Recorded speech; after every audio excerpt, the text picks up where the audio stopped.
नमस्ते, आप सभी का स्वागत है। आज के इस कार्यक्रम में बात करेंगे आज की राजनीति की। हमारे साथ हैं अभिषेक तिवारी जी और अभिषेक तिवारी जी को स्वागत कर रहा हूँ मैं और आप लोगों को याद दिला रहा हूँ सब्सक्राइब करने के लिए और विशेषकर वीडियो को लाइक करने के लिए और याद रखने के लिए the Jaipur dialogues Deccan summit 8th फरवरी एट पुणे।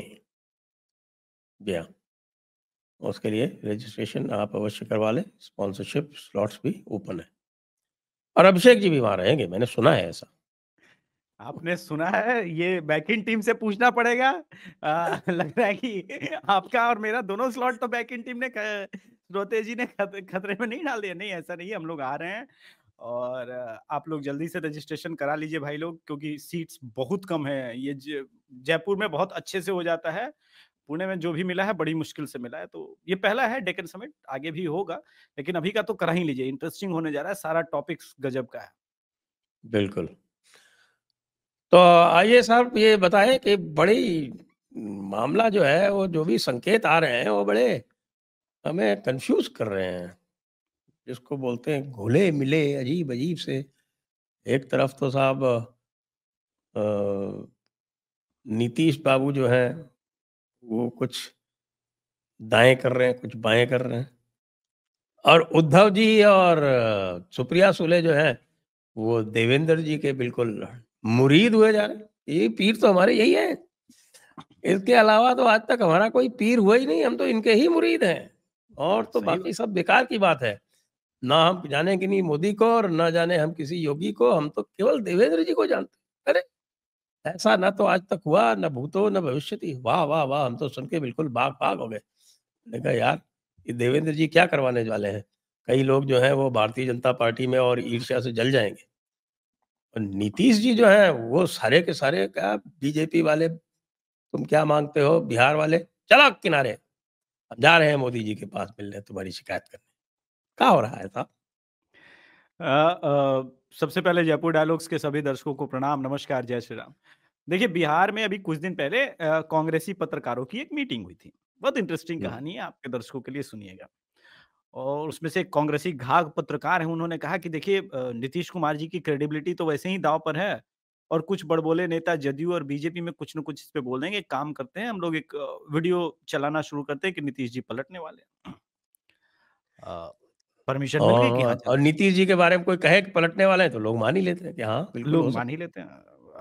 अब ये परमिशन मिल गई, फिर काम शुरू हो गया। है। हुँ। लेकिन इसी बीच तेजस्वी यादव जी ने एक बयान दे दिया कि हमको नीतीश कुमार की ज़रूरत नहीं है। सर राजनीति में नीतीश जी जब भी फ्लिप करते हैं तो एक हमेशा उनके बारे में कहा जाता था कि वो चैनल दूसरी पार्टी से बातचीत के लिए ओपन रखते हैं, ऐसा नहीं है।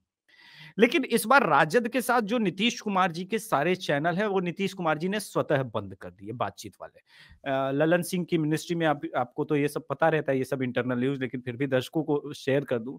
ललन सिंह की जो मिनिस्ट्री है, उसमें अभी हैवी कैश फ्लो हुआ है। संजय झा राज्यसभा में सोनिया जी को जिस प्रकार से सीधे-सीधे कह रहे थे, बयानबाज़ी सोनिया जी को लेकर के कर रहे थे। तो वो भी आप सबके सामने है, किस प्रकार से फ्री कश्मीर वाले मामले पर घेर लिया संजय झा जी ने।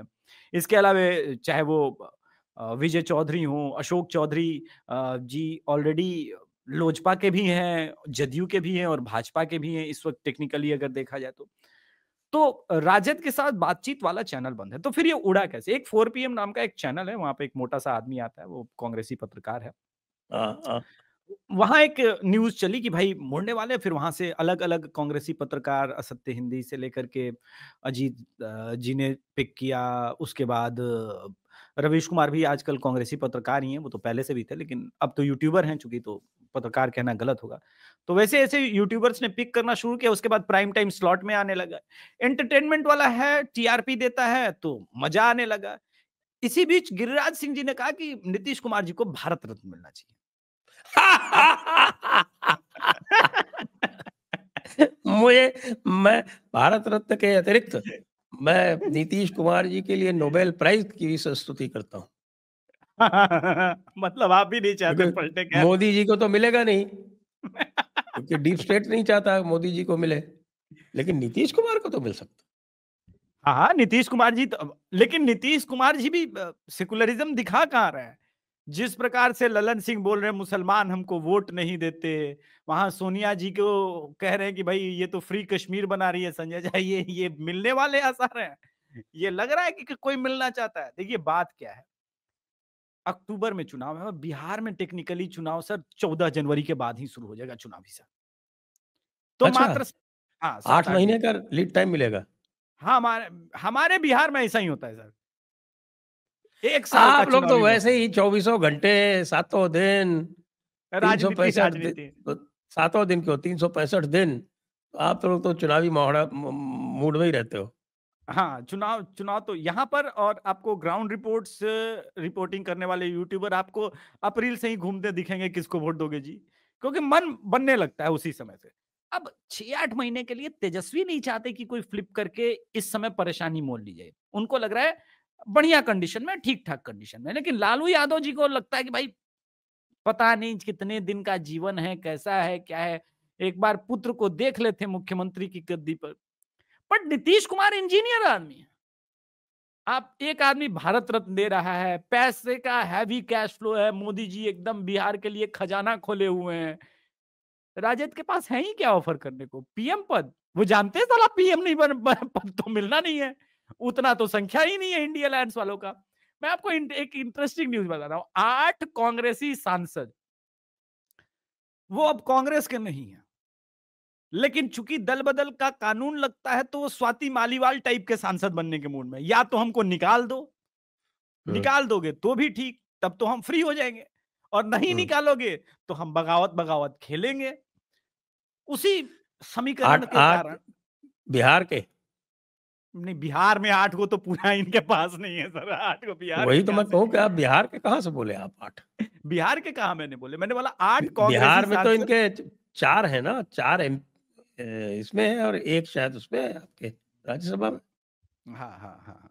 नहीं, मैंने अरे बोला था वो भी ओवरऑल। आप ये साला ये जितवा दिए, ये सासा, काराकाट और ये पूरा हम क्या जितवाए आरा, सासाराम, आरा, आप लोगों ने करा सासाराम, दिया है। औरंगाबाद, काराकाट, बक्सर, सब ये पूरा शाहाबाद प्रमंडल की जो सीटें हैं, ये इन लोगों की महामूर्ता, इंक्लूडिंग पाटलिपुत्रा भी जोड़ लीजिएगा। पाटलिपुत्रा में भी राम कृपाल यादव जी सिर्फ इसीलिए हारे क्योंकि कुछ भूमिहार वोटर्स को इन लोगों ने पहले से नाराज करके रखा था, जो कि नहीं करना था, आराम से मिलाया जा सकता है। ये सब होता रहता है। तो अब मामला ये है कि भाई आप शाहाबाद और मगध में भी, चूंकि एक एक आपका पटना सिटी तो आप ऐसे भी जीत जाएंगे, वहां तो किसी और के वोट की आवश्यकता है नहीं। अगर एक बार सभी कायस्थ समाज ने कह दिया हाँ जय बीजेपी तय बीजेपी, तो खत्म, बात खत्म हो गई। और वो तो बीजेपी के अलावा किसी को वोट करते नहीं है वहां पर। तो मुद्दा यहां पर यह था कि किया जाए, लेकिन तेजस्वी यादव इस वक्त चूंकि बीपीएससी का आंदोलन चल रहा है बिहार को लेकर के, और मैं मानता हूं कि एनडीए ने इसको बहुत खराब ढंग से हैंडल किया। इसमें शुरुआती दौर में प्रोटेस्टर सिर्फ जेन्युइन विद्यार्थी थे, और मैं कई जेन्युइन लड़के लड़की जो वहां पर बैठ के प्रोटेस्ट कर रहे हैं उनको व्यक्तिगत रूप से सालों जानता हूं, और कमाल की बात है उसमें से 50% एनडीए के वोटर है। अब ऐसे में तेजस्वी यादव इसको कैश ऑन कर सकते थे, मगर वो कैश करने के लिए पहुंचे प्रशांत किशोर। उन्होंने बोला कि भाई मतलब नहीं बन रहा है, इस वक्त नीतीश जी के प्रति एंटी इनकम्बेंसी बन रही है। तो ऐसे सिचुएशन में तेजस्वी यादव स्वयं को अभी अलग भी कर रहे हैं। तो इस न्यूज का कोई मतलब नहीं है। वैसे 2 न्यूज मैं दर्शकों को अपडेट कर दूं। कल ललन सिंह ने बोल दिया कि ये गठबंधन अटूट है और किसी कीमत पे नहीं टूटेगा। मोदी जी की नीतियों के कारण बिहार में बहुत विकास हो रहा है, क्योंकि उनके मंत्रालय में तो विकास के फंड बहुत ज्यादा आए हैं। हुँ, दूसरी बात अ, दूसरी बात ये है सर, ये गठबंधन इसलिए भी फिलहाल अटूट है क्योंकि दिलीप जायसवाल जी ने कह दिया कि नीतीश जी हमारे नेता हैं, उनके चेहरे पे चुनाव होगा। मतलब एक इंजीनियर क्या चाहिए? पैकेज मिल ही रहा है, कुर्सी पर परमानेंट बैठे ही हैं। राजद वाले तो बुला रहे हैं इसलिए कि कुर्सी से हटा सके। हट, नीतीश कुमार को बुड़बक समझे हैं क्या? राजनीति के खिलाड़ी आदमी है। भारत रत्न की बात गिरिराज सिंह जैसे लोग ना, करते ना, हैं। ना, अब नोबेल, आज से नोबेल प्राइज़ की बात। अच्छा, अब नोबेल प्राइज ठीक है, अब जयपुर डायलॉग्स के मन से हो गया कि नोबेल भी उनको मिलना चाहिए, मिलना ही चाहिए। हाँ, बिल्कुल, जयपुर काम डिक्लेरेशन नंबर 2। शुक्र है डेक्कन डिक्लेरेशन नहीं है।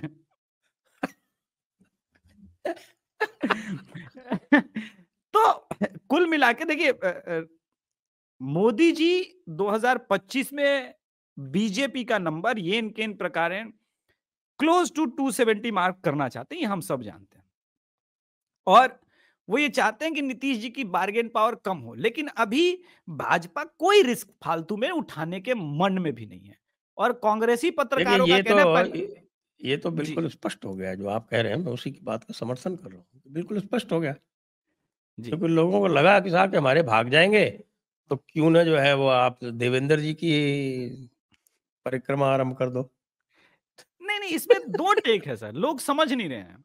देखिए, स्नैपगॉट होता है ना, मतलब किसी को तो बलि का बकरा बनाया जाए। मान लीजिए हाँ ठीक है, कुछ मतभेद थे, दूरी हो गई, रउतवा के चलते हो गया था महाराज। हम तो आपके मुरीद आदमी हैं, हम तो आपके फैन आदमी हैं। हाँ, उसका तो हम डील कमरे डील बंद कुछ कर नहीं दिए। है, डील कुछ नहीं है, सारा सांसद मेरा आपका हुआ, हमको कुछ चाहिए नहीं। बीएमसी में देख लीजिए, बीएमसी में इतने दिन से शिवसेना है, बीजेपी को बीएमसी से कोई बहुत ज्यादा फर्क पड़ना नहीं है, मान जाएगी 9 सांसद के बदले। अब शरद पवार जी 2 बार हिंट दे चुके, अब तो सुप्रिया सुले भी हिंट दे रही है। वैसे भी जानती है कि इस इंडी अलायंस में कुछ रखा नहीं है, तो जरा क्रॉस चेक कर ले राहुल गांधी की, जो 232 के झूले पे उनकी पूरी आईटी सेल घूम रही है, 232 भी है या नहीं। क्योंकि स्थिति जो ये है कि कांग्रेस का 8 माइनस कर दें और इधर लगभग 20 माइनस कर दें, तो कुल मिला के स्टोरी जो बनती हुई नजर आ रही है। और वैसे भी ममता एक बनर्जी खबर तो मैंने भी चलाई थी, वो आपने शायद देखी हो या ना देखी हो, जी कि आज की डेट में अखिलेश बाबू से भी चेक करवा लीजिए कि उनके कितने उनके हैं। हाँ, चेक करवाने की बात क्या कर रहे हैं? कुंभ मेला आते आते आपको दर्शन हो जाएगा। ग्राउंड रिपोर्ट पे रिपोर्टिंग के लिए तो उतर ही ना हूं, दर्शन हो जाएंगे कि इस बार कितने समाजवादी सांसद वहां दिख रहे हैं। जरा चेक करवा ले लोग कि बहुत सारे लोग उनके हैं उनके साथ या नहीं। क्योंकि अच्छा, योगी जी का तो क्या है, उर्दू शब्द बोलूंगा तो कुछ लोगों को दिक्कत होती है, लेकिन योगी जी का तो जलवाए जलाल चल रहा है इस वक्त संजय सर। वो तो एक संघ के भी बड़े आदमी की भी नहीं सुन अब रहे हैं, बोला हट। अब कल की अवतार तो अब होके रहेगा। कल मैंने बताया है कि देखिए कल के अवतार की जो पुराणों में जो वैसे तो बहुत सारे अलग-अलग वर्शन मिलते हैं, लेकिन जो सर्वाधिक जो वर्शन माना जाता है, वो ये कहता है कि भई एक विष्णु यश नाम के ब्राह्मण जो देवता जो हैं, शायद क्या नाम है उनकी पत्नी का, सुमेधा शायद नाम है। तो उनके यहाँ उनका जन्म होगा, लेकिन उनके भाइयों का जन्म उनसे बहुत पहले हो जाएगा। ऑब्वियस सी बात तो है। मैं ये चेक करने का प्रयास कर रहा हूँ कि योगी जी तो नहीं है वो भाई, देखिए, मुझे ये पता नहीं है, लेकिन जो आके पूरा सब कुछ भस्मीभूत करके और पूरा ध्वंस करके और वहाँ पर बिल्कुल पूरी तरह से संभल को पूरी तरह से सनातनमय किए दे रहे हैं वो। अब भाई कोर्ट ने तो ये कहा है ना कि साहब मंदिरों का सर्वे नहीं होगा, या इफेक्टिव ऑर्डर कोर्ट नहीं पास करेगा। शासन के ऊपर कौन-सी रोक है? क्या बिजली चोरी करने का आप सर्वे करने से रोक सकते हो? क्या आप एन्क्रोचमेंट का सर्वे करने से रोक सकते हो? क्या आप अपनी जो बिल्डिंग बायलॉज़ का वायलेशन का सर्वे करने से रोक सकते हो? नहीं रोक सकते। सैनिटरी देखिए लाइन भी सर, अगर बनानी है शहर के अंदर तो सर्वे तो करना पड़ेगा ना। नहीं नहीं, इस दो ये तीन सब बातें सर्वे हैं। होता है, उसमें कोई मंदिर निकल आता है, कोई कुएँ निकल आते हैं, कोई तीर्थ निकल आते हैं, तो उसके लिए क्या किया जाए? नहीं, बिल्कुल, बिल्कुल ठीक बात है। मैंने अपने उसी बात को मैं कह रहा था, मैंने अपने चैनल पर एक बात कही थी। मुझे ये पता नहीं कि वो क्या है, लेकिन देवाधिदेव महादेव का आशीर्वाद तो उनके ऊपर ज़बरदस्त है। और जब देवाधिदेव महादेव चाहेंगे कि ये हो, ये सारी चीज़ें, तो मैंने एक छंद कहा था कि देखिए, कंस को पता था कि देवकी नंदन कृष्ण उसका महाविनाश करेंगे, उसको उसका सर्वनाश करेंगे।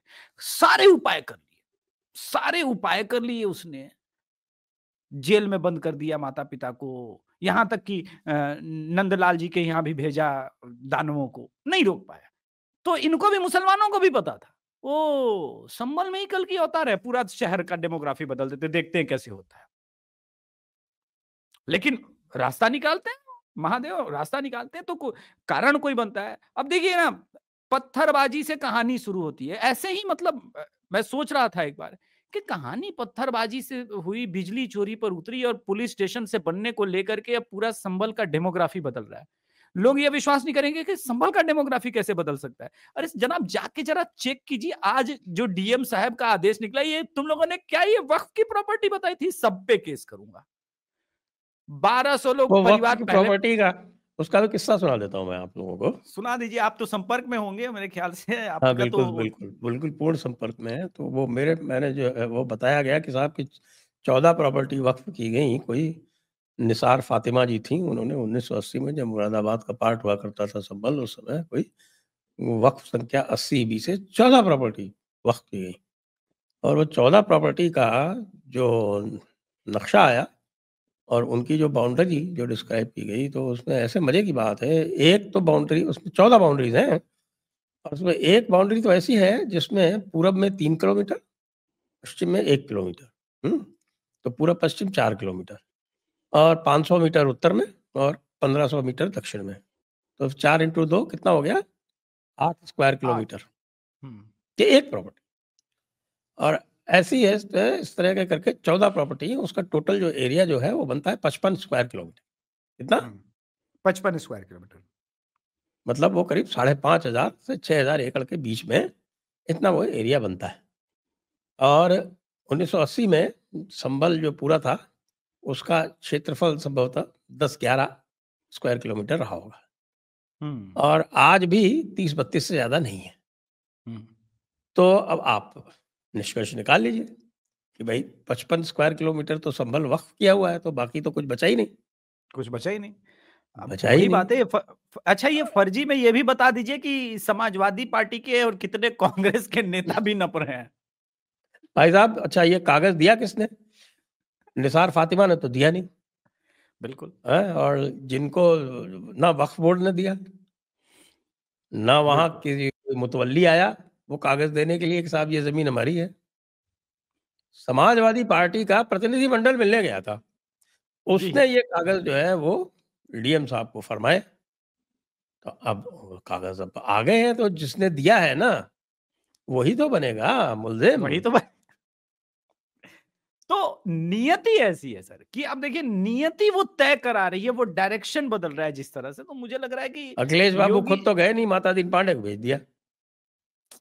अरे अखिलेश बाबू तो संभल में बीच में सदन में बोल भी गए थे, तो उसके बाद जो योगी जी ने उत्तर दिया वो भी तो दर्शक एक बार सुन लें। एकदम चेतावनी के लहजे में, ठीक जैसा मुझे लगा कि उन्होंने कहा ना माफिया को मिट्टी में मिला दूंगा, वैसे लहजे में बोला कि पूरे शहर में कोई भी अपराध नहीं हो पाएगा और सब बिजली चोरी कर रहे थे, जानते थे, किसी ने नहीं बताया, और सबको मैं बता दूं कि कोई भी अपराधी बच नहीं पाएगा। कोई भी अपराधी कौन है सर? वो कौन-कौन लोग अपराधी हैं जो नहीं बच पाएँगे? तो सारा पलायन, ये तो अच्छी बात है, संयोग है कि डेमोग्राफी बदलेगा, अब मंदिर खुल रहे हैं, अब सब मिल रहा है, सब कुछ ठीक ही है। पुलिस चौकी भी बनी रही, तो चलाइए पत्थरबाजी। एक चीज़ ज़रूर है, आज के बाद पूरे उत्तर प्रदेश में कोई मौलाना, मौलवी कहेगा भी पत्थरबाजी करने को, तो बोलेगा यार तुम लोग का दिमाग खराब है, तुम लोग तो बच भी सकते हो, हमें, हमारे परिवार को ये आदमी सड़क पर ला देगा। एक इंटरेस्टिंग किस्सा सुनाता हूँ। आपको तो पता है कि इन दिनों में कहीं गया था मिलने किसी से। एक बार योगी जी के पास प्रतिनिधि मंडल मुसलमानों का मिलने गया कि हमारे नबी के ऊपर कुछ लोगों ने टिप्पणी की। पता है ओह! योगी जी ने क्या कहा? हाँ, योगी जी ने क्या कहा पता है? हुँ, ये खबर सूत्रों के अनुसार है और बहुत पुख्ता है, क्योंकि मैं वहाँ पे जब कहानी चल रही थी तो मौजूद था। आप तो जानते ही हैं। तो ये उन्होंने ही अभी बताया था। तो उन्होंने कहा कि अगर कोई भी कानूनी मसला है तो कानून तय करेगा, सर्तन से जुदा के स्लोगन। और आप में से तो 2 मौलवी स्वयं सनातन धर्म पर गलत टिप्पणी किए हुए हैं, तो आपको टिप्पणी करने पे कोई समस्या नहीं है। और किसी बच्चे ने प्रोवोक होकर टिप्पणी कर दी तो आप भी सह लीजिए, जैसे हिंदू समाज सह गया। इसमें इतना उद्वेलित होने की क्या बात है? इतना उद्वेलित होने की क्या बात है? और जिस टोन में कह रहा हूं, उन्होंने ही ये बात कही। तो कितना विजन क्लियर है एक तरफ यूपी के मुख्यमंत्री का, आदरणीय योगी आदित्यनाथ जी का, और अब मैं जब भी मैं उनसे मिला हूं जितनी बार भी, तो जब मुस्कुराते हैं बात कहते हुए तो बड़ी निश्चल लगती है और लगता है कि आदमी साफ गोई से बात कर रहा है। दूसरी तरफ आपको तो पता ही, होश बोले लेकिन साहब। क्या 20 करोड़ लोगों को अरब सागर में डाल दोगे? नहीं, आप जौनपुर वाला उदाहरण नहीं देखे? लोग अपना आप 7 पीढ़ी का खोज लिए हैं, कोई दुबे है, कोई सिंह है, कोई परमार है। वो जौनपुर का पूरा मुसलमान गांव अपना अपना ये ढूंढ लिया, वो गौ सेवक बन गया है। महाकुंभ में नया प्रोटोकॉल भी बनने वाला है घर वापसी का, सुने आप?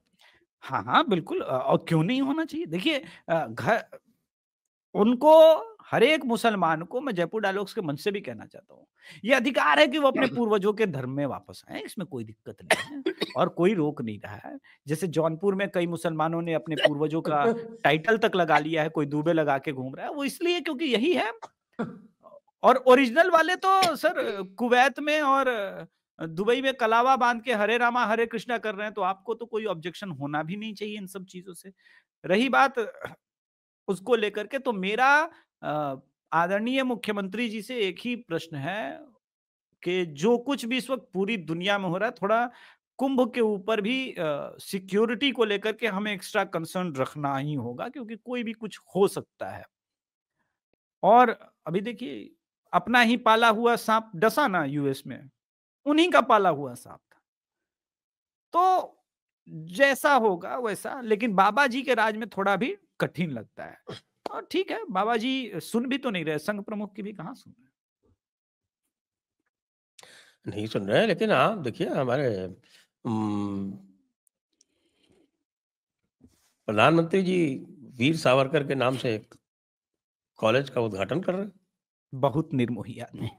देखिए योगी जी तो डंडा मारते हैं, योगी जी बुला के सहला के एकदम फिर कहते ठंडा पानी डालो इसको, इसको ठंडे पानी से नहलाओ इस सर्दी में। इतना निर्मोही, मतलब बताइए, इतने दिनों से पाला पोसा दिलजीत दोसांझ को इस हम्म। आदमी ने बुला लिया यार। आज कमाल की बात है कि अरे भक्त समाज, आप उनको उनको भी तो याद कीजिए, साक्षी साक्षी जोशी, विनोद जोशी कापड़े, और उनके जो क्या बोलते हैं विनोद वो कापड़ी, पार्किंग वाले हाँ हस्बैंड। विनोद कापड़ी। हम्म। ये यही बात है ना कि मतलब आप देखिए कि इस आदमी के अंदर एक चीज तो है, वो समझता है कि साम दाम दंड भेद सारी कलाएं कब यूज करनी है। होता है कुछ लोग जिद्दी हो जाते हैं, बोले ना पैसा से ना बिकेंगे, कोई बात नहीं, यहाँ आओ बिको मत। खाली अब क्या है कि अब तुम कितने भी बड़े क्रिटिक रहोगे ना, तो जो तीव्रता थी, जो वेग था, संवेग था ना बाण चलाने का, वो नहीं आएगा, वो नहीं आएगा, खत्म हो गई कहानी। तो ये है। दूसरी तरफ ये लोग मनमोहन मनमोहन सिंह के नाम पे यूनिवर्सिटी यूनिवर्सिटी चिल्ला रहे थे, बोला एक मिनट, एक सावरकर जी के नाम पे कॉलेज खोल देते।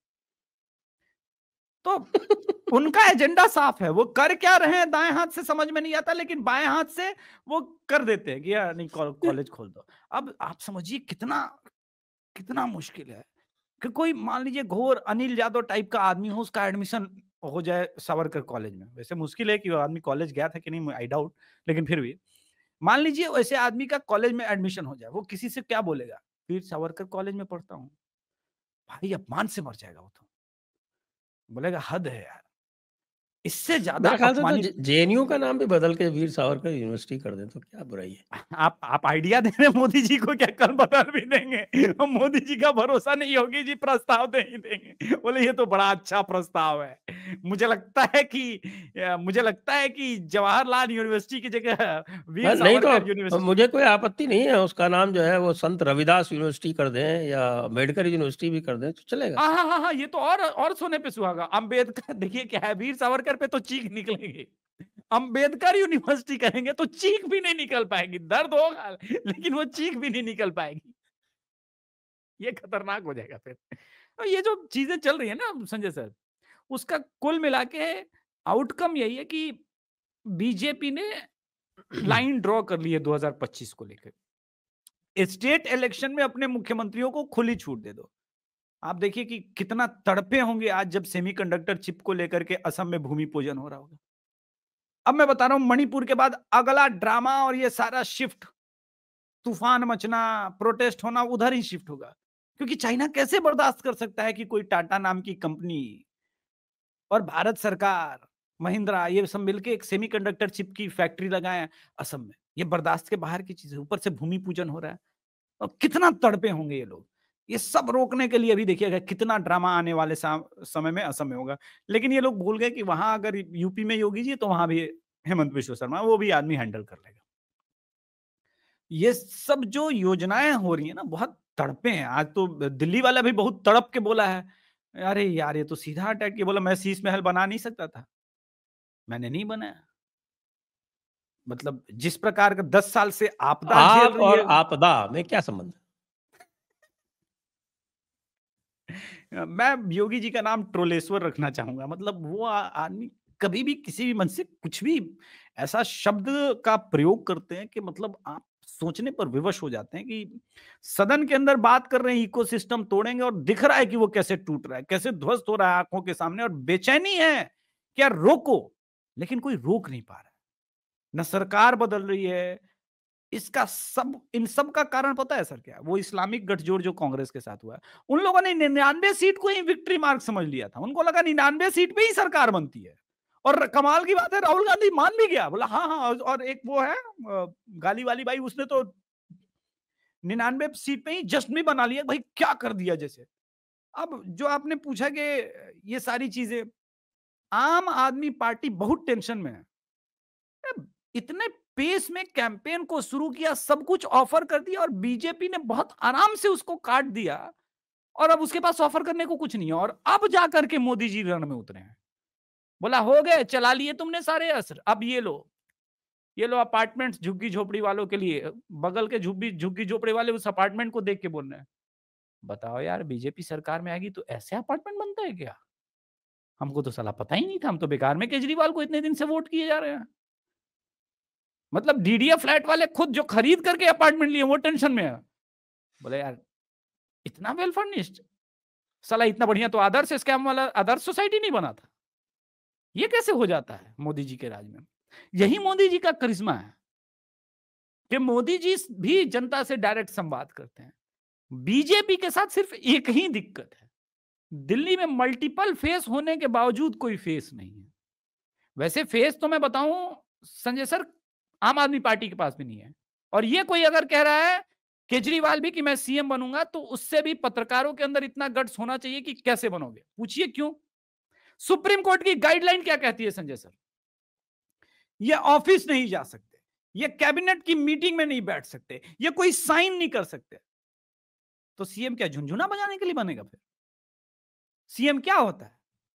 अरे वो तो ठीक है, लेकिन वो आतिशी को काम चलाऊ सीएम तो ना कहे।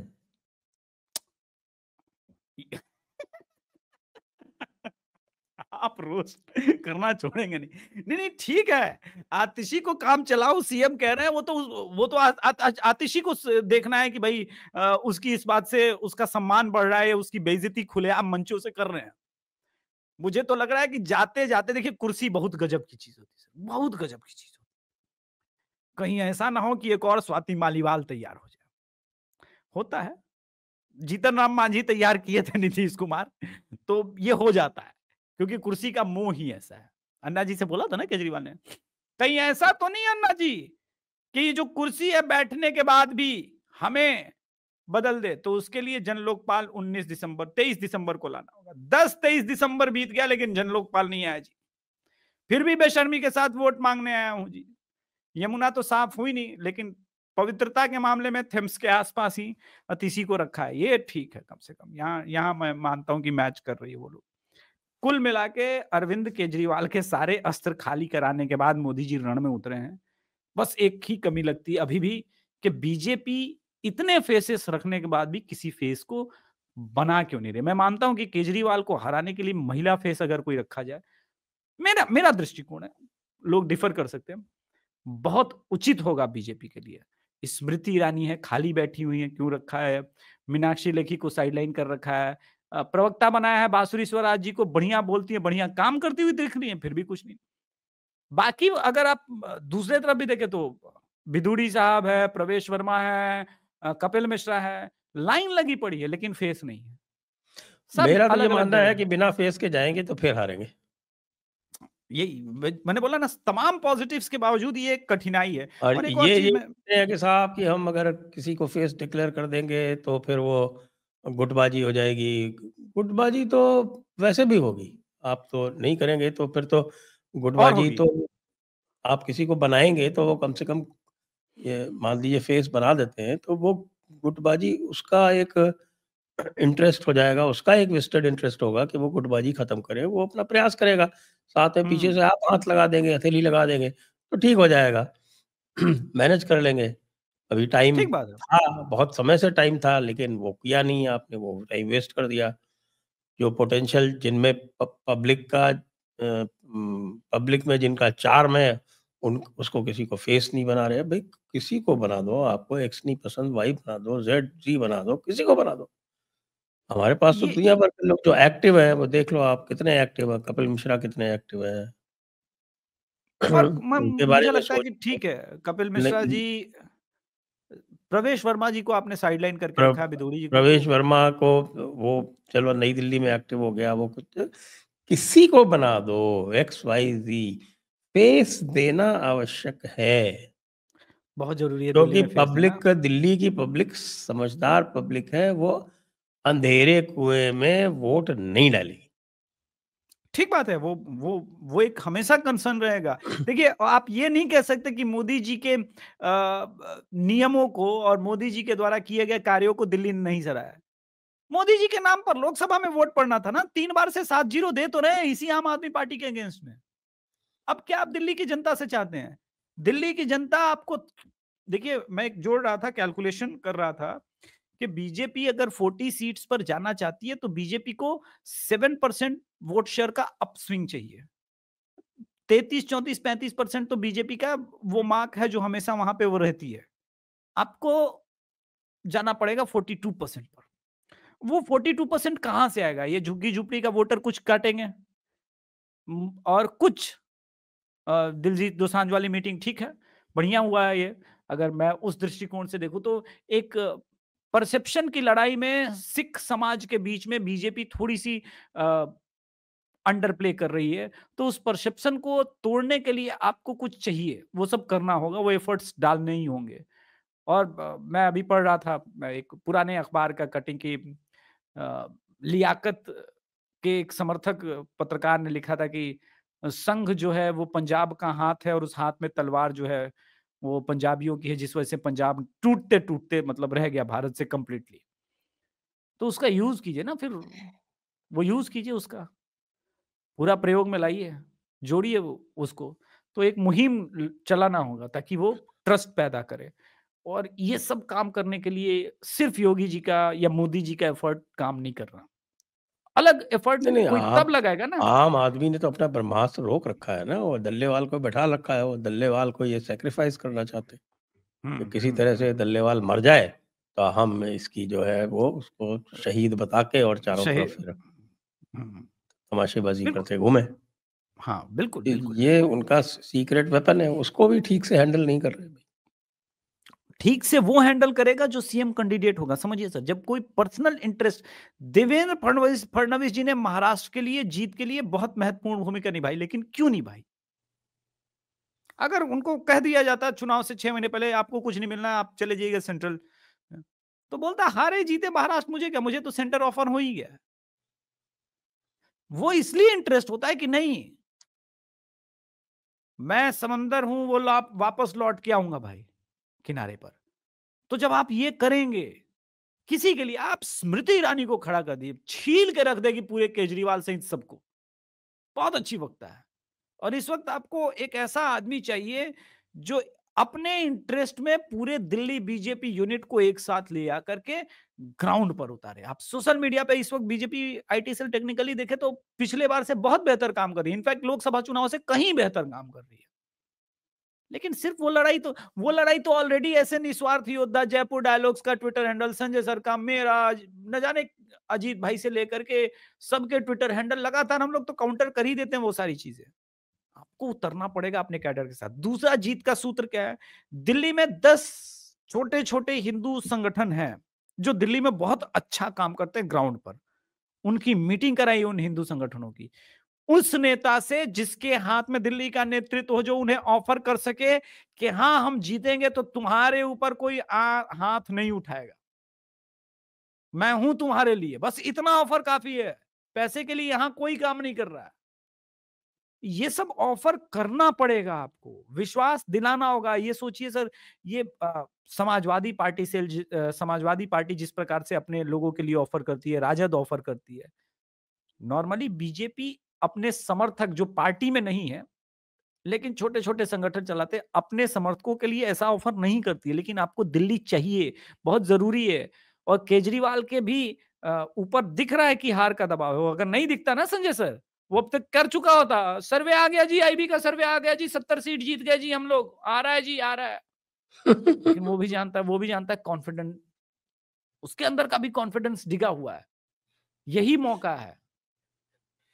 आईबी के बंदे को नौकरी करनी होती है, वो कभी इस तरह की रिपोर्ट नहीं देगा जिससे उसकी जान खतरे में आ जाए।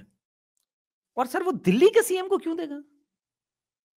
चलिए मान लिया देता हो, मैं जानता हूं कि नहीं देता, लेकिन मान लिया कोई देता हो, तो दिल्ली के सीएम को क्यों देगा? वो पीएम को क्यों नहीं देगा? उसकी वैल्यू बढ़ेगी सर, पीएम की नजरों में आएगा, रिस्पेक्ट मिलेगा। और दिल्ली के सीएम के पास क्या है? और जिस प्रकार से संदीप दीक्षित इन दिनों इंटरव्यूज में जा रहा है ना, बहुत बहुत कष्टकारी है केजरीवाल के लिए। उससे पूछा गया था अभी कि सबसे खराब चीफ मिनिस्टर, बोला अभी वाला। मैं अगर पत्रकार होता, ऑनेस्ट पत्रकार, तो मैं पूछ देता। तो फिर जब पता है कि अभी वाला सबसे खराब चीफ मिनिस्टर है, तो काहे के लिए दिल्ली इलेक्शन में लोकसभा में अलायंस कर लिए थे? बड़ा मजा आता, लेकिन पत्रकारों में आजकल वो हिम्मत नहीं होती ना प्रश्न पूछने की। हालांकि दो चीज पे उन्होंने बड़ा ईवीएम को लेकर के जो तमाचा मारा है, समझ में नहीं आ रहा है, ये सुप्रिया श्रीनेत वर्ग को मारा या केजरीवाल गैंग को मारा, मुझे पता नहीं। वो देखे, एक बार चेक करें। मुझे लगा लक्षण ठीक नहीं लग रहे हैं सर। वैसे आपको कुछ पता है कि प्रिंस कहाँ है?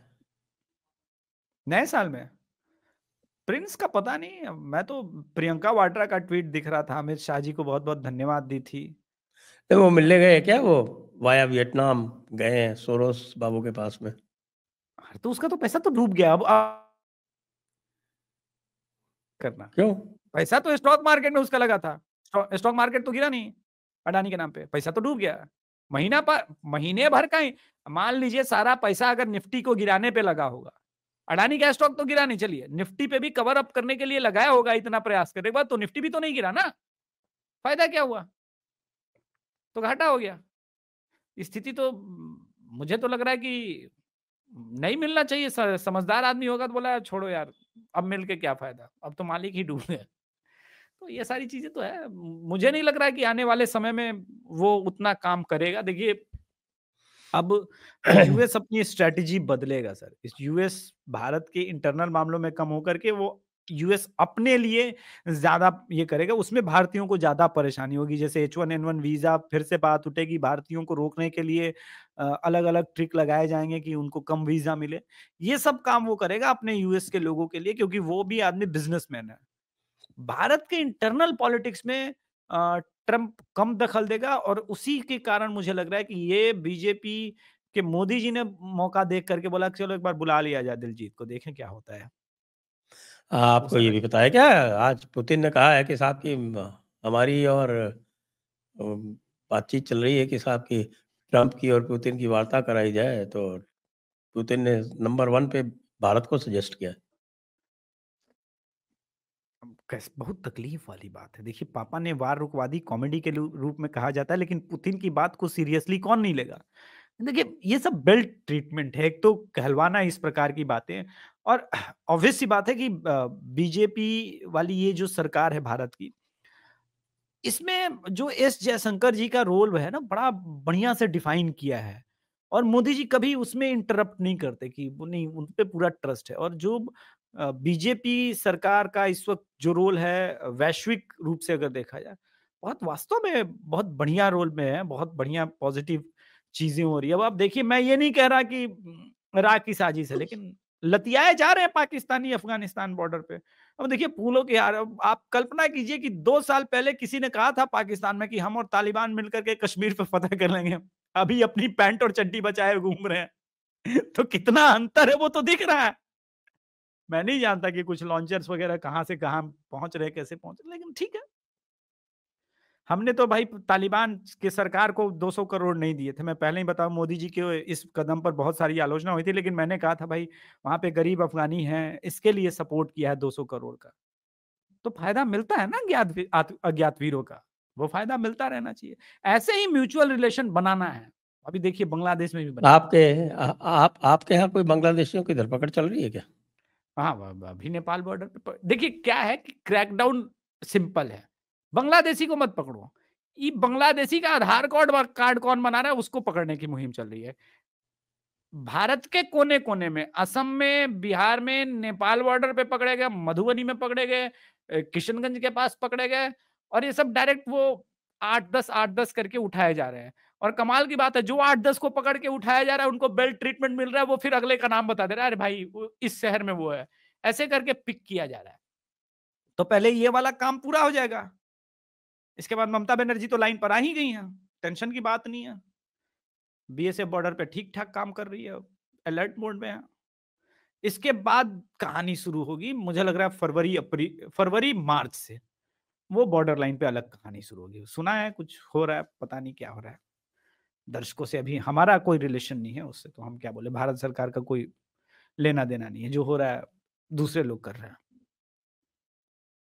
वो तो कर ही रहे हैं, दूसरे लोग मतलब करते मैं ये, रहते हैं। हाँ वो हम तो क्या कर करते रहते सकते हैं हैं। उसमें? हम क्या कर सकते हैं, वही हम क्या कह कर रहे हैं, हम क्या कर सकते हैं, हम भारत क्या कर सरकार सकते की जो हो रहा है ठीक ही हो रहा है। हम हम तो तो कहते शांति हैं प्रिय पूरा लोग हैं। बंगला, वो हम तो पाकिस्तान शांति प्रिय जाता है लोग। बेचारा, जाके कंप्लेंट करता है सीआईए को, अरे देखो हमारे मासूम भोले भाले आतंकवादियों आतंकियों को को रॉ वाले मार रहे हैं। बताइए, भाई इतनी अज्ञात लोगों से मासूमियत, हमारा क्या लेना देना है। इतनी मासूमियत कि बस बिल्कुल इस मासूमियत पे मर जाने का जी चाहे।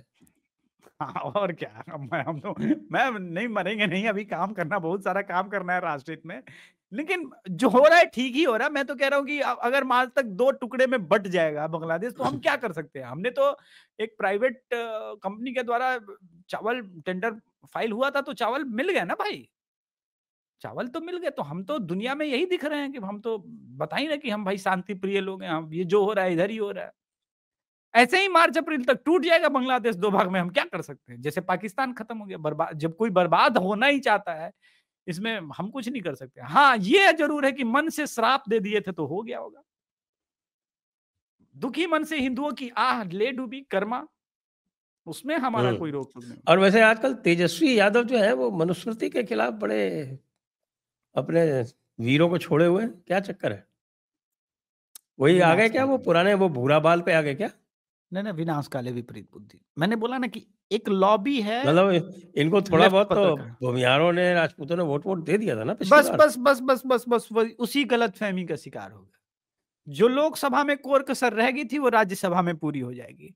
आप 30 सीट लोकसभा सीट को अगर कैलकुलेट करेंगे लोकसभा के हिसाब से विधानसभा में, तो 170 का नंबर होता है। वो टेक्निकली चाहते हैं कि एनडीए जीते तो कम से कम 220 सीट जीते। सुन लीजिए सच्चाई से, हुँ, 220 सीट एनडीए जीते, जिसमें से बीजेपी और चिराग मिलके ही 225-30 हो जाए, ताकि वो सामने वाले का बार्गेन पावर कम हो जाए। उसके बाद जो होगा सो होगा। देखिए वो स्टेबल सरकार देना चाहते थे तेजस्वी यादव, इसमें उनकी कोई गलती नहीं है। जितना पढ़े लिखे राजनीतिक रूप से वो कर रहे हैं, ये लेफ्ट अरे भाई, तो ऐसी क्या पारासाइट बात है, वाली पढ़े लिखे तो तेज प्रताप भी होंगे। अरे क्या बात कर रहे हैं भाई साहब, वो तो पायलट भी रहे, वो तो बोला, मैं तो तेज प्रताप जी का बड़ा सम्मान करता हूँ, क्या बात कर रहे हैं। अब ये तो वो नवीं फेल आदमी है, तेजस्वी। तेज प्रताप उनसे तो शायद 2-4 क्लास ज़्यादा पढ़े हैं। 12वीं पास है सर, वो क्या बात कर रहे हैं। बताओ, कहाँ तेज 12वीं प्रताप पास, बहुत कहाँ नवीं फेल। तेज प्रताप बहुत गुणी आदमी है सर। बांसुरी अच्छा बजाते हैं, शंख अच्छा बजाते हैं, उनका बिजनेस राजनीति के अलावा भी वो आदमी सरवाइव कर लेगा, इतना टैलेंटेड है। राजनीति की जरूरत नहीं है उसको। सही है। राजनीति तो शौकिया तौर पे तेज प्रताप जी करते हैं, मैं बता रहा हूँ। वो वृंदावन में बांसुरी बजा सकते हैं। ठाकुर जी के बड़े भक्त हैं, इसमें कोई संदेह नहीं है कि ठाकुर जी के प्रचंड भक्त हैं। बस हमें तो इतना ही चाहिए होता है, हमको दूसरे चीजों से क्या मतलब है। घोर सनातनी बने, कोई दिक्कत नहीं, बाकी सारी चीजें सब सेकेंडरी है सर हमारे लिए। तो वो समझाए होंगे, तेज प्रताप जी समझाएं कि ये क्या बोल रहे हैं मनु जी के बारे में आप। मनु जी कोई पंडित जी थोड़े ना थे, गलत हो जाएगा भाई अच्छा। म मनु जी तो एक्चुअली क्या है कि ये जो ब्राह्मण लोग हैं ना, बहुत शातिर होते हैं। किसी साहब को भी अपना लेते हैं। मनुस्मृति भी लिखवाए तो एक क्षत्रिय महाराजा से। बताइए, यहाँ भी मतलब वो ठाकुर ब्राह्मणवादी साहब जो व्यवस्था। थे, वो भी जो है उनको ऋषि की पदवी दे दी और हम्म, उसको जो है वो ब्राह्मणवाद फैलाने का एक इंस्ट्रूमेंट बना लिया। कितने शातिर होते हैं ब्राह्मण हम्म, देवता, हम्म। है ना? बड़ा अच्छा योगी जी ने अभी एक मीटिंग में उसका इसका उत्तर दिया। हम पर बात होती है कि ब्राह्मणवादी व्यवस्था को लागू करते हैं। मैं उनको एक बात बताना चाहता हूं, इसी कुंभ की त्रिवेणी में हर एक संत अलग अलग पद्धति के लोग इसी त्रिवेणी के में इसी संगम में स्नान करते हैं। एक ब्राह्मण भी उसी में, साधारण ब्राह्मण भी उसी में आशीर्वाद नहाता है। अखाड़ा परिषद के भी संत उसी में नहाएंगे, नागा संत भी उसी में नहाएंगे, और एक साधारण किसी भी जाति का हिंदू भी उसी में नहाएगा। कहां है भेदभाव? आप बताइए कहां है भेदभाव? एक पुस्तक है, पता नहीं यदि आपने नहीं पढ़ी हुई है तो धर्मपाल जी की अवश्य पढ़ें। ब्यूटीफुल ट्री, उसका हिंदी संस्करण भी उपलब्ध है। तो उसमें वो अपना संस्मरण लिखते हैं कि साहब हम जा रहे थे किसी उसमें, तो साथ में लोग और ट्रैवल कर रहे थे। वो कह रहे थे कि अभी हम दिल्ली जाएंगे फिर हरिद्वार जाएंगे। और जब बातचीत की तो पता चला कि एक गांव के अलग अलग कम्युनिटी के हैं, सब एक गांव के हैं, सब एक साथ ट्रैवल। हम्म, तो उनको थोड़ा आश्चर्य हुआ। ये बात है लगभग 19वीं शताब्दी के 20वीं शताब्दी के आरंभ की। तो उन्होंने उनसे बातचीत में पूछा, तो उनका अच्छा आपको पता नहीं, यात्रा में जाति नहीं होती। हम्म। यात्रा मतलब तीर्थ यात्रा में तीर्थ जाति नहीं यात्रा में होती। जाति नहीं होती। हम्म, तो ये सारे जो जातिगत संस्कार हैं वो आपके जो अपने जो संस्कार हैं परिवार के, उसमें तो होती है। जब कोई यात्रा में या सामूहिक धर्म। कार्य होता है तो नहीं होती है। नहीं, ऑब्वियस सी बात है वो नहीं होती। ये अब आप तेजस्वी यादव से क्या एक्सपेक्ट कर, देखिए उसकी कोई गलती नहीं है सर, और मैं बता आजकल रहा तो हूँ। बड़े-बड़े विद्वान आ गए हैं। प्रियंका भारती तेजस्वी यादव के रिप्रेजेंट कर रही हैं। आपके यहीं की है क्या? एग्जैक्टली, एग्जैक्ट नहीं, नहीं, आपके मैं यहाँ की देख हैं रहा क्या? हूँ। हाँ, और कहाँ की होगी? एग्जैक्टली, मैं वही बता रहा हूँ सर, कि जो लेफ्ट और इनको पैरासाइट है सबको इसके पहले। इनको सबको शूद्र बनने का शौक शौक चल रहा है। ये और खास बात है। ये अच्छी बात है ना, मतलब सब कोई आगे अपलिफ्ट होना चाहता है।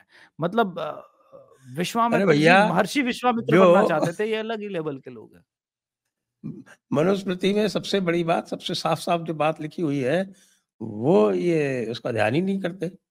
वो ये उसमें लिखा हुआ है कि भई पशुपालन करने वाले, कृषि कार्य करने वाले, ये सब लोग वैश्य हैं। पढ़ा नहीं ना, पढ़ा नहीं ना, पास ही नहीं किया मैट्रिक। समझे नहीं आप समझे नहीं सर। बेसिक नॉलेज नहीं है। बेसिक नॉलेज होगा तब ना। बेसिक नॉलेज नहीं, देखिए क्या है, अलग अलग कालखंड में अलग अलग नियम कानून बने और वो चलता है। प्रॉब्लम यहाँ मनुस्मृति नहीं है। प्रॉब्लम ये है कि जो ये लेफ्ट पैरासाइट है, पहले कांग्रेस को खाता था तो जिंदा रहता था। अब कांग्रेस समाप्त हो गई तो किसको खाएगा? वो राजद को खाएगा, समाजवादी पार्टी को खाएगा। इनका स्टैंड देखिए, ये कहां पे जा रहे हैं। ये दिग्भ्रमित हैं लेफ्टिस्टों के कारण। इनको लग रहा है कि भाई, अभी भी मैं अभी आदि सर के साथ बैठा हुआ था तो मैंने कहा कि आप भी इस बात को जान लीजिए कि जिस दिन प्रॉपर ढंग से मुसलमानों की जनसंख्या का काउंटिंग हो गया ना, 17-18 करोड़ पहुंचते पहुंचते हाथ पांव फूलने लगेगा। ओवर एस्टिमेटेड पॉपुलेशन है। इसीलिए उत्तर प्रदेश में और हर जगह जो ये निकाल के घूमते इतना परसेंट है, हम तो जीत ही जाएंगे। वो रिजल्ट आता है तो नहीं हो पाता। जहां भी हिंदू समाज यूनाइट होकर वोट कर देगा, कुछ एक सीटों को छोड़ के, जैसे अब किशनगंज जैसा हो गया, वहां जैसी परिस्थितियां हैं, कुछ सीटों को छोड़ के 10% हटा दीजिए तो वहां पर रिजल्ट वही आएगा जो यूपी में आएगा। और इस बार यूपी में प्रचंड रिजल्ट आएगा, आप देख लीजिएगा सर, प्रचंड आएगा। हम्म। फिर फिर बाबा जी कहाँ बाबा जी को इस देश की जनता सर पे बिठाएगी, मुझे पता नहीं। हम्म। तो भाई पशुपालन और कृषि, ये तो भाई वैश्य वर्ण के हैं, तो अब हमें तेजस्वी जी का जो है वर्ण बदलवाना पड़ेगा। नहीं, जीतन हमारे राम मांझी जी ने कहा है कि वो यादव यादव नहीं है। यादव बंधुओं का भी जो है वो थोड़ा सा वर्ण बदलवाना पड़ेगा, क्योंकि ये तो अपने आप को पशुपालक कहते हैं। कैसे काम चलेगा हम्म। भाई? नहीं, हम तो ना मानते हैं। जब मनुस्मृति के हिसाब से ही चलना है, मैं तो ये मानता हूँ कि चलो भाई सब कुछ मनुस्मृति के हिसाब से करना है, तो तुमको भी मनुस्मृति के हिसाब से चलना पड़ेगा। हाय राम, इसका मतलब आप ये कहना चाहते हैं वो लोग बनिया हो गए? और नहीं तो क्या। दिलीप मंडल तो बड़ा खुश हो जाएगा।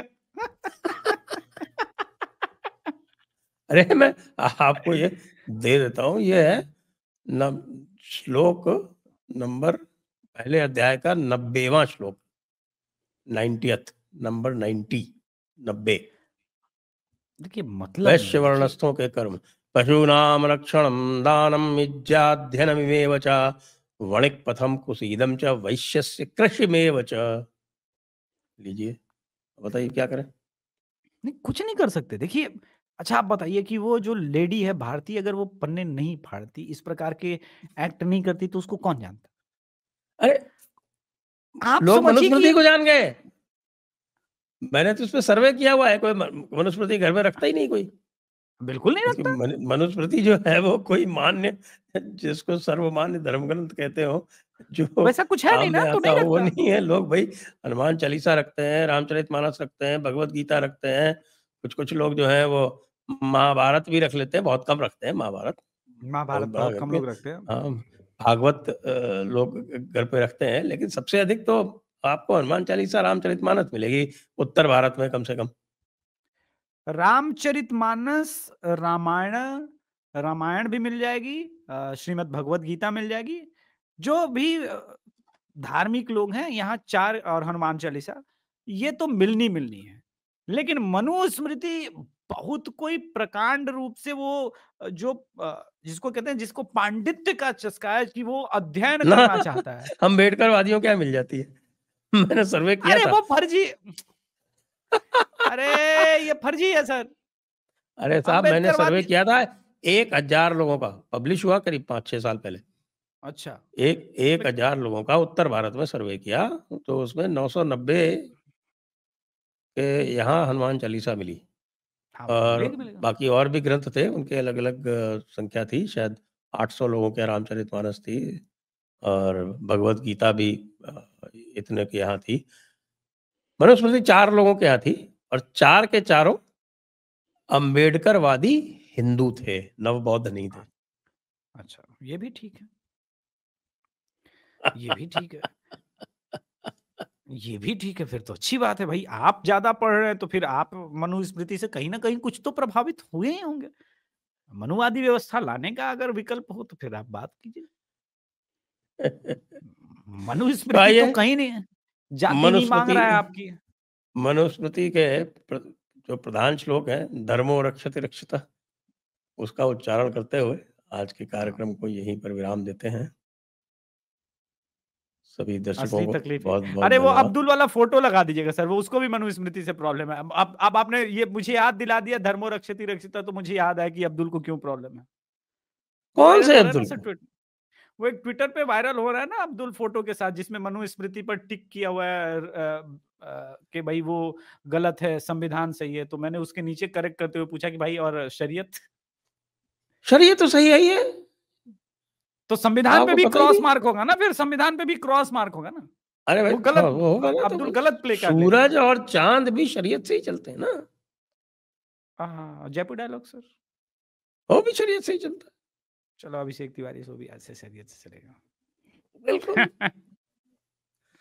तब तो फिर हम तो पे सभी कोई दर्शकों फतवा को, भी नहीं आना चाहिए सर। अरे फतवा मैं जारी कर दूंगा, मैं भी मुफ्ती हूँ। अच्छा, फतवा जारी करते हैं भैया, आप लोग पहुंच जाइए डेक्कन समिट में। इसी के साथ सभी दर्शकों को बहुत-बहुत धन्यवाद। अभिषेक जी को बहुत-बहुत धन्यवाद। जय हिंद, जय भारत, वंदे मातरम। जय हिंद, जय भारत, जय श्री राम। जय श्री